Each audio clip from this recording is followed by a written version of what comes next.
Okay, so 9.1, we are going to talk about significance testing, significance tests, and things of that nature. So 9.1, we are doing significance tests, the basics.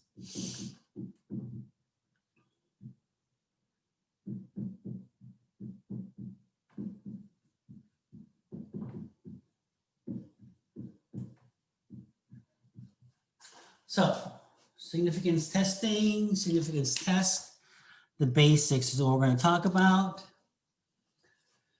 So if you go to top of page 552, there's a little green box there. And let's have Braden read that for us.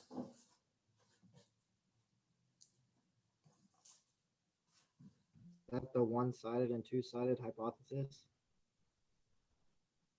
Page 552. 552.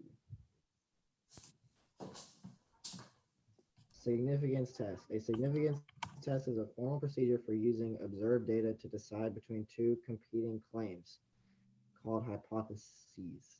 The claims are usually statements about a parameter, like the population portion P or the population mean U. Okay, so the significance test is a formal procedure. It's a formal procedure for using observed data to decide between two competing hypotheses. So we're going to have two hypotheses, all right? We're going to have the null hypothesis and we're going to have the alternative part hypothesis, okay? And we're going to talk about these hypotheses. So let's say that, let's go back to the guy with the free throw shooting. So you have the guy who's a free throw shooter. He comes in and says, I'm a 90% free throw shooter, just give me the ball. So we give him the ball and he shoots he makes 35 out of 50, okay? So you made 35 out of 50 free throws, okay? Yet he claims to be a 90% free throw shooter, right? So there are two things that can possibly be here. What are the two things?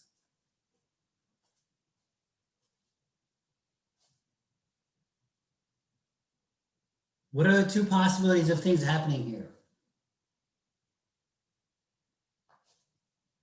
He is either a 90% free throw shooter who is just having a bad day, right? That's possibility number one. And what's the other possibility? He's bad. He's not a 90% free throw shooter, right?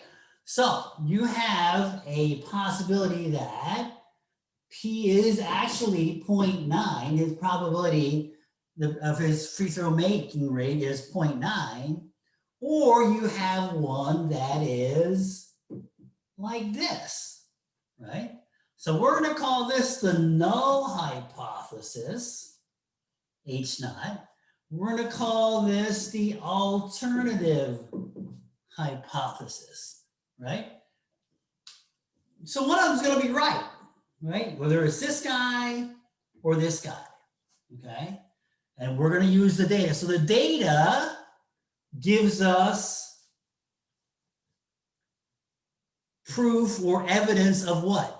Do we get the evidence towards the null hypothesis or the alternative hypothesis?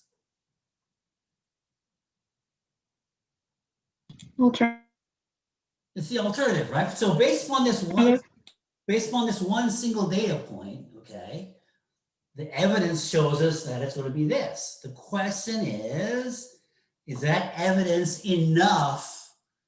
Is it bad enough to say that, well, there's no way you're a 90% free throw shooter. If you were a 90% free throw shooter, you would never make 70% of your free throws. Okay, so this is what we're doing. So this is what a significance testing is, okay? All right. So let's go to page 553. If you look at page 553, there is a distribution there. It's a sampling distribution if the P naught was, okay, he's claiming he's an 80% free throw shooter, right? So if it's an 80% free throw shooter, there it is. So this guy actually made out of the 8, instead of 80%, he only made 64%. Different example, same concept, okay? So if you look at the 0.64, it is way on the left end, right? So would you say that this is statistically significant?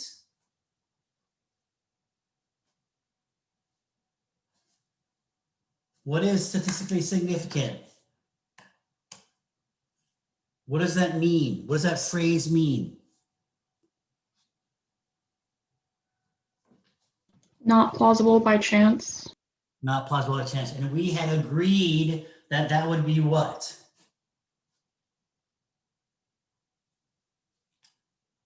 What percent was it? 5. 5%, right? 5%. So if you look at it, it's way on the tail end there, right? Okay, so out of the 400, there are only 3 where the shooter made 0.64 or less. Okay, so 3 out of 400. Okay, so that's what? That's like 0.075%, right? Okay, so this is going to be what we call statistically significant, okay? So this is basically, we can say that there is convincing evidence that this guy was lying when he said that he is an 80% free throw shooter, okay? All right, so let's flip the page, go to page 554. Okay, so the null hypothesis and the alternative hypothesis. Okay, there are definitions there in the middle of page 554. The claim that we weigh evidence against in a significance test is called the null hypothesis, right? So this is the thing that we are trying to disprove, right? So in our one before, P was equal to 0.9. And then in the alternative was P was less than 0.9. In your book's example, this would have been 0.8 and 0.8. And you had evidence of 0.64. Okay? All right. So the null hypothesis, H naught, we call that the HO. The HO is where P was equal to 0.8. And the HA, or the alternative hypothesis, was the P was less than 0.8. Okay? So again, the null hypothesis, the HO is what you're trying to disprove, what you think that is not correct. Whereas HA is what you think is correct. Okay? Okay, so you go on top of page 555. Now, Braden, go ahead and read that one for us. The alternative hypothesis is one-sided if it states that a parameter is greater than the null value, or it states that the parameter is less than the null value. The alternative hypothesis is two-sided if it states that the parameter is different from the null value. It could be either greater than or less than. Okay, great. So this would be a one-sided or two-sided test.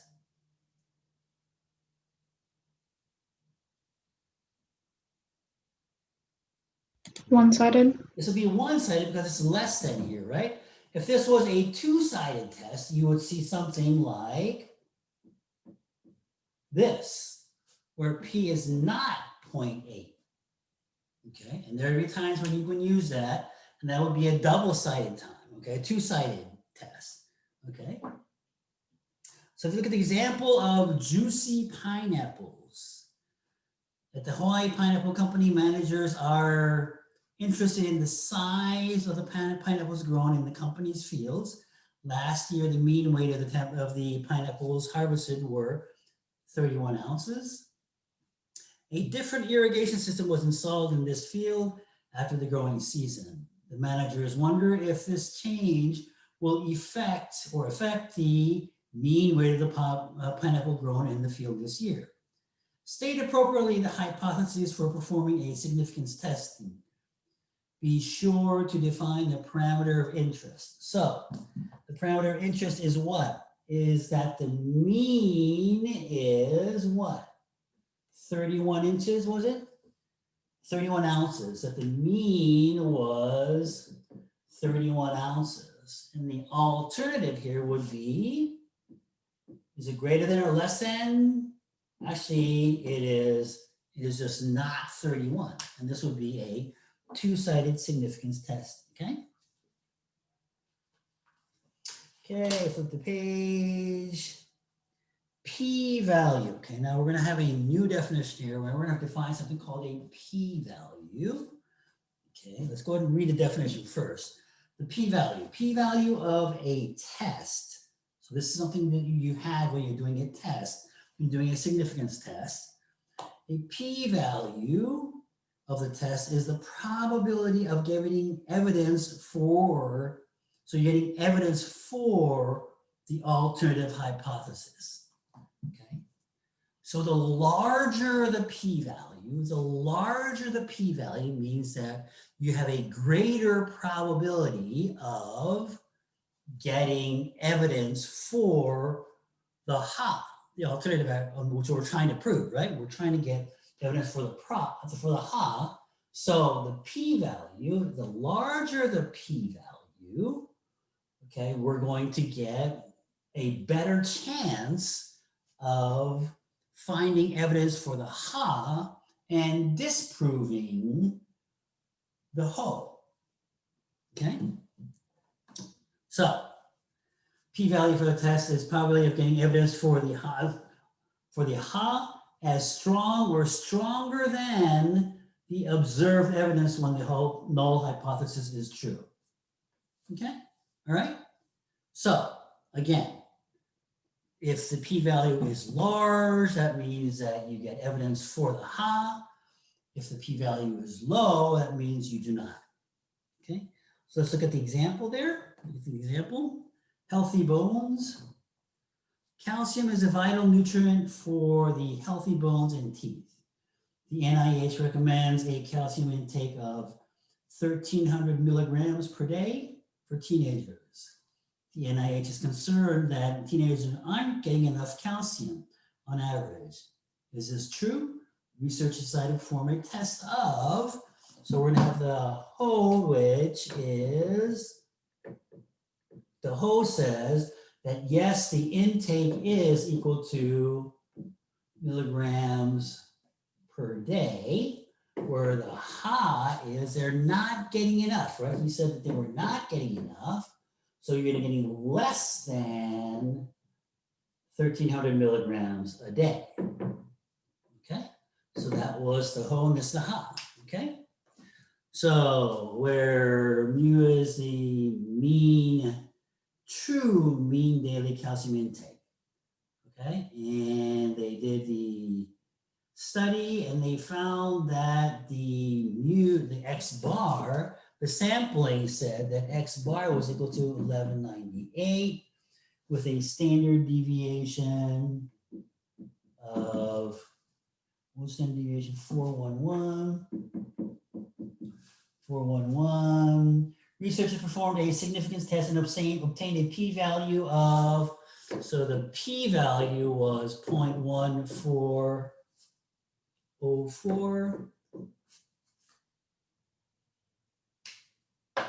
Okay, A. Explain what it would mean for the null hypothesis to be true in this setting. If the null hypothesis was true, that would mean that the teenage population of the US was getting 1,300 milligrams per day. Okay? B, interpret the p-value. The p-value says that there is a 14.04% chance that the is true. Okay? So it says, assuming that the mean daily calcium intake population is 1,300, there is a 14.4 probability, or 14.4% probability of getting a sample mean of 1198 or less just by chance. Okay? In other words, there truly is, this is not by chance, this is truly is, it is less than the 1,300 milligrams per day. Okay, so p-value. So if you don't quite get the p-value right now, don't be too dismayed. Okay, because we flip the page and making conclusions. Okay, so this is the most important part. Okay, making conclusions. So in the green box it says how to make a conclusion in a significance test. Okay, so if the p-value is small, okay, if the p-value is small, we have less. We have less here, right? Okay. Which means that what? We reject the Ho and conclude that there is convincing evidence for Ha. Okay, so the p-value is small. When the p-value is small, that means that there is less chance that there is that the evidence that you saw was happened by chance. Okay, so if the p-value is small, that means that you will reject the Ho. Okay, you will reject the Ho. If you have a large p-value, as such as like this, if you have a large p-value, okay, very careful here. If you have a p-value that is large, okay, you do not accept the Ho, okay? In statistics, we never accept the Ho. We fail to reject the Ho, okay? So we fail to reject the null hypothesis if the p-value is large. If the p-value is large, that means that there is a greater possibility that something like this could have happened by chance. Therefore, we fail to reject the Ho.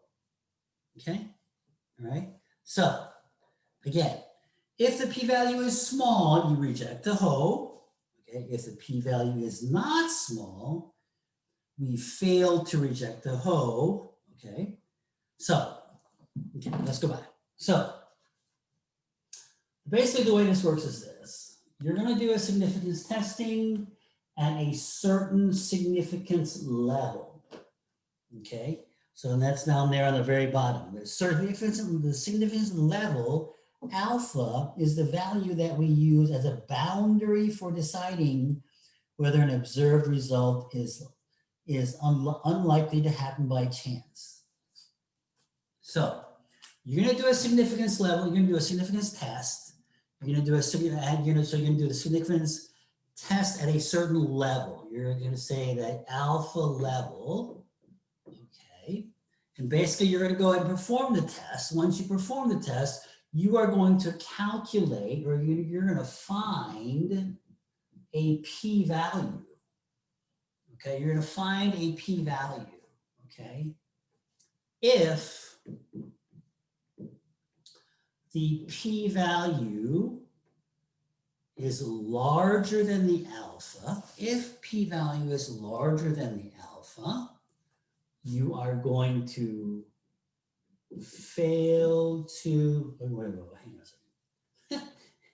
So if p-value is large, right, if p-value is large, you're going to fail to reject the Ho and find there is not enough evidence to support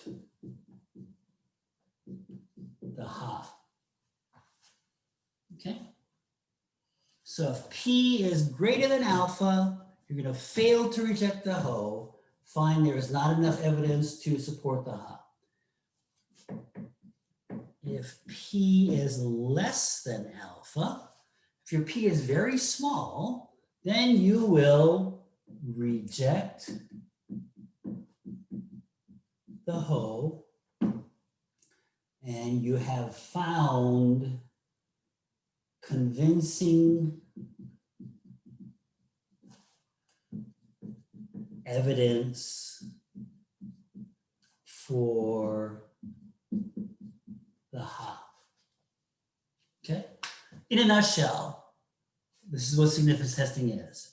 So if you get this correct here, you have basically mastered about 80% of significance testing. Okay? Finding the p-value is a part that we will learn. Okay, we will learn this here soon. Okay. But take that away, all you need to know is this. Okay. If the p-value is greater than alpha, you fail to reject the hoe. So the larger the p-value, the less evidence you have for your ha. Okay. So you fail to reject the hoe and find there is not enough evidence to support the ha. If p is less than alpha, so if alpha is greater, okay, you reject the hoe, found, and you have found convincing evidence for the ha. So if I did a significance testing, okay, so let's talk about the free throw guy. If we did the free throw guy, we had a 0.75% chance that he was, well, you know, okay. So he had 0.75% chance of actually shooting 0.64% or 64% if you were an 80% free throw shooter. Okay, so in that case, our p-value would have been very small, which means that our alpha would have been greater than your p-value. You would reject the hoe, which was that he was an 80% free throw shooter, and you have found convincing evidence that he actually was a less than 80% free throw shooter. Okay, so trying to put this into context of something that we just talked about. Okay, all right. So let's do the example there. Example, making conclusions, better batteries. The company has developed a new deluxe AAA battery that is supposed to last longer than its regular AAA battery. However, these new batteries are more expensive to produce, so the company would like to be convinced that they really do last longer. Based on years of experience, the company knows that its regular AAA batteries last for 30 hours of continuous usage. The company selects a simple random sample of 15 AAA batteries and uses them continuously until they are completely drained. The sample mean lifetime is 33.93 hours. Significant testing is performed using the hypothesis that the hoe was mu was equal to 30, and the ha is that the mu is greater than 30, right? So again, hoe is mu is equal to 30. This is what you're trying to disprove this, and you're trying to prove that the mu is greater than 30, okay? All right. So in the test, we found that the p-value was 0.0717.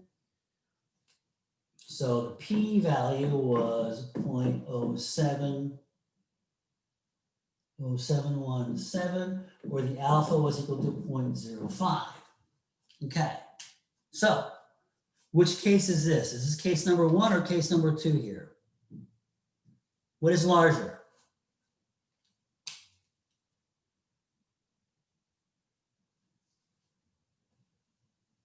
Mackenzie,